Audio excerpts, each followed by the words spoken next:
Hi everyone. In this video, we are going to see the third core feature of Json library, which is streaming API. So first property of the streaming API is it is lowest level and high performance API. So the another question is why it is needed. Since it is a lowest level API, so why we need this one? So why we need so many configuration from ourselves? The first reason is that full object conversion is not required. So in streaming API, full conversion means that we do not need to convert object completely. We can choose which fields to be serialized or deserialized. The second point is it consumes less memory. So since we are not converting whole object and we can pick the fields, so it consumes less memory.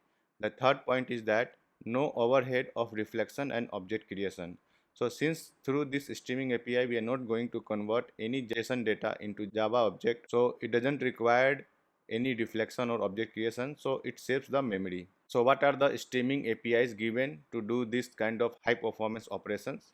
So first is JsonGenerator, another one is JsonParser. JsonGenerator is used to writing the objects and the JsonParser is used to reading the object. Now the question is when to use streaming API. So first is that when JSON file is very large in MBs or GBs. When we have a JSON data which is very large like in hundreds of MBs or few GBs, then in that scenario we must go with the streaming APIs.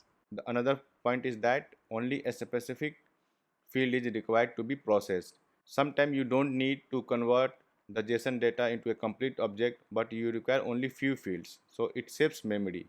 The final consideration is performance is critical. Means if you want a very high performance operation in a very big JSON file, then you must go with the streaming API. Let's do some hands-on on streaming APIs. So for that I have created one class called test streaming APIs in which I have created a main method. So our first use case is gonna be convert 10,000 Java objects into JSON using streaming APIs. So to do that I have created a object mapper, and from that object mapper I have created a JSON factory, and from that JSON factory I have created a JSON generator. So the one is new file, so it says that where we want to perform the operation, so it is required for as our data source. As you can see on my screen, there are no any accounts.json file, but at runtime it will be created automatically and our data will be saved here on. And the another thing is that in which encoding we want, so it is going to be saved into UTF-8.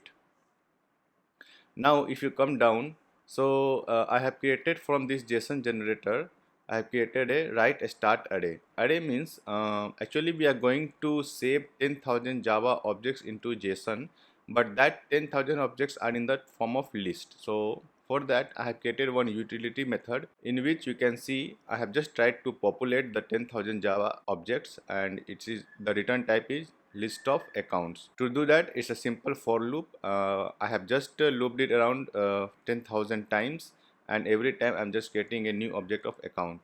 So in account class I have basically three fields: username, user address and user password. So here it is going to be our array. So JSON generator provides a method which gives indicator that the writing of array is starting from here, and similarly we have also a write end array method which gives a signal to our JSON generator. Here the list is ending. In between we are going to write each object. In that I have called my get account list method which gives a 10,000 list of account, and I am iterating one by one. Again inside the array I have to store objects. So to do that I have to provide this method write a start object, means the beginning of writing the object starting here and ending here. In between these two we have to perform our customized work. So in that I'm just writing two string fields. So we can have multiple options, write string field, integer and array or any object, but in our case these are string values, string username and user address, user password. So I'm interested in only writing two fields, username and user address. From account object I'm getting get username and get user address. I'm skipping password. So that kind of flexibility it gives the streaming API, that we can customize our serialization and deserialization according to our need, and it saves the memory, and we don't need to create a whole JSON object every time, and it saves the memory. Finally, we are ending the object here, starting the object here, ending the object here, starting the array here, and ending the array here. This is the way we can persist our very large JSON data into our JSON files. Now, after writing the 10,000 data, we also have to read 10,000 JSON objects using streaming API. For that, I have created a try with catch resource. In that, using the same object mapper, I have to do create parser. Create parser will give JSON parser object. In the argument, I have to provide a new file, and I have to point what is my resource JSON data. As you know, we are iterating over the array. So what I am doing, JsonParser.next token is not equal to JSON array. I have to give an indicator to JsonParser that we have to iterate until we reach the end of array.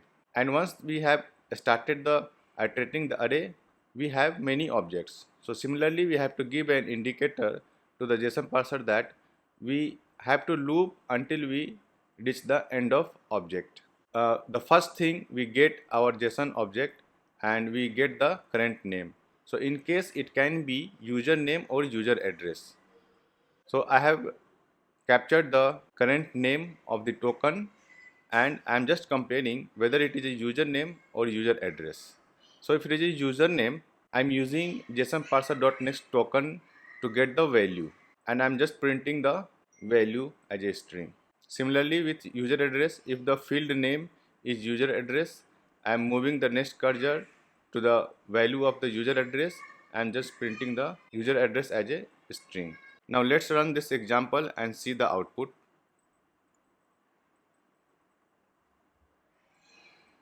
Okay, now let's go to above. Okay, so returning 10,000 accounts, so it is from this our utility method. So we successfully created and returned 10,000 list of account, and we also get a JSON generated, which is the this line where it says that all the writing has been done. So let's see whether it, so here the JSON file has been also created as a accounts.json. So let's see what is inside this file.